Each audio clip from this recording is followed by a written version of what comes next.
Good morning, students. Today we are discussing the chapter first aid of health education, and the topic is burns and scars. सबसे पहले हम definition देखते हैं कि burns और scars क्या होते हैं, burns किसको बोला जाता है और scars किसको बोला जाता है.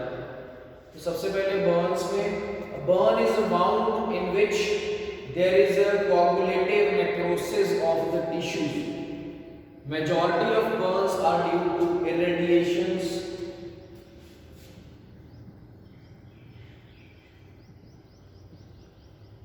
chemicals,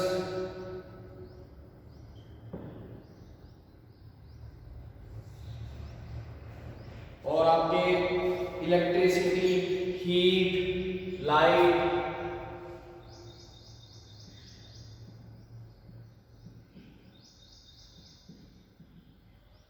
ठीक है. तो इनसे आपका वो बर्न्स होते हैं. और scald is an injury caused by moist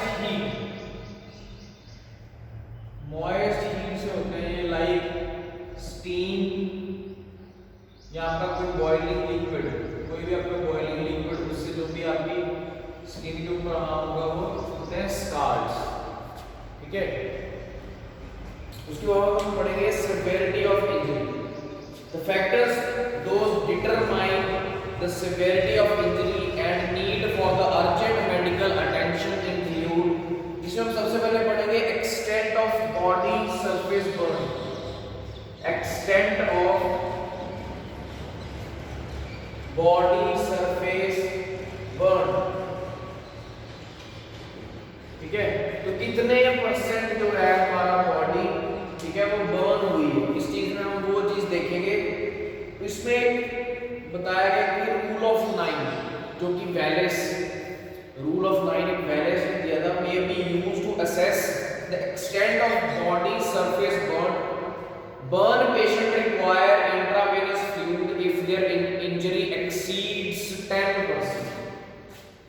अगर उनकी इंजरी जो है एक्सीड करती है 10% से, तो उनको इंट्रावेनस फ्लूइड देना है. ठीक है. ये थी आपकी 10% जो है वो है चिल्ड्रंस के लिए, और 15% आपकी रहती है एडल्ट्स के लिए. ठीक है. उसके बाद but it should be noted that the head and neck in a small child is nearly 20% of the body surface area. छोटे बच्चों के अंदर जो हेड और नेक का जो एरिया रहता है वो पूरी बॉडी का 20% पार्ट होता है. ठीक है. उसके बाद आपका सेकंड है depth of Burns. Depth of Burns. तो इसमें आपका आता है कि first degree burn,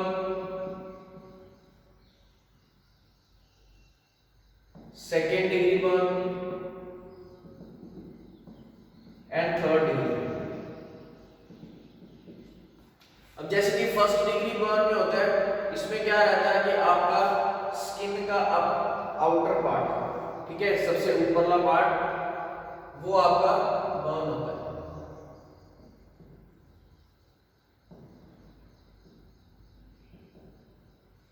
second degree burn में क्या होता है कि स्किन के बीनीथ, ठीक, वहां पे वो बर्न हो जाता है.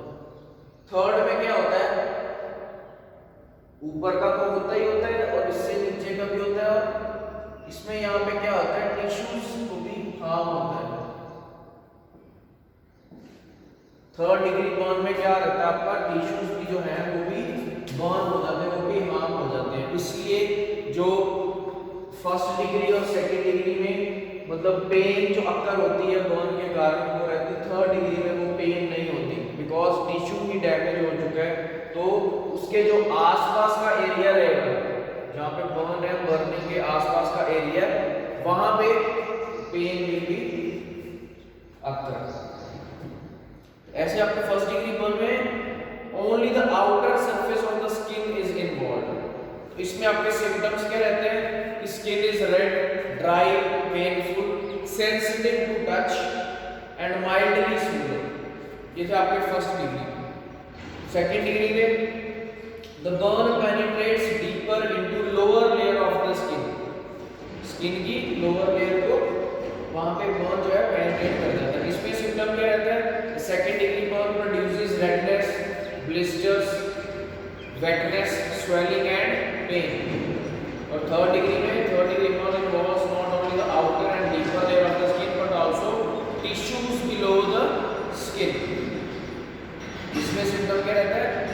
The skin is either pale white or charred black. It is swollen and often underlying tissues are exposed. Because pale nerves are destroyed, there may be no severe local pain in the burned area, but the margins जो भी उसके आसपास का area रहेगा वो आपका painful होगा। ठीक है। उसके बाद आपका थर्ड होता है हमारे पास लोकेशन। ठीक है कि बर्न कहां पे हुआ है। लोकेशन में क्या रहता है आपका? When the face is burn and there is injury in the respiratory tract, the victim has difficulty in swallowing और breathing, hospitalization is usually needed. Second और third degree burn of the hand और any joint should always be treated by a doctor because contracting scars can develop. अब इन सभी में first degree, second degree और third degree में हम उनके फर्स्ट एड ट्रीटमेंट पढ़ेंगे। तो फर्स्ट एड ट्रीटमेंट क्या की जा सकती है आपकी फर्स्ट डिग्री बर्न में? इसे हम इसमें अलग अलग करेंगे। पहले सबसे पहले कि first degree burn, first degree burn में क्या होता था कि स्किन रेड हो जाती थी, ड्राई हो जाता था, पेनफुल रहता था, सेंसिटिव टू टच होता था और माइल्डली स्वोलन हो जाता था। तो फर्स्ट डिग्री बर्न के फर्स्ट एड में हम क्या करेंगे? Immerse the burn area in cold water until the pain subsides. ठीक है। उसके बाद apply clean cloths, run around in the ice water for as long as an hour. If the burn is dirty, wash gently with soapy water, then flush with plenty of cold water. ठीक है। तो ये थे हमारे first degree burn के लिए। अब second degree के लिए क्या करना है? Immerse the burn area in cold water, apply clean and ice cold water socks on the burned area, don't break blisters।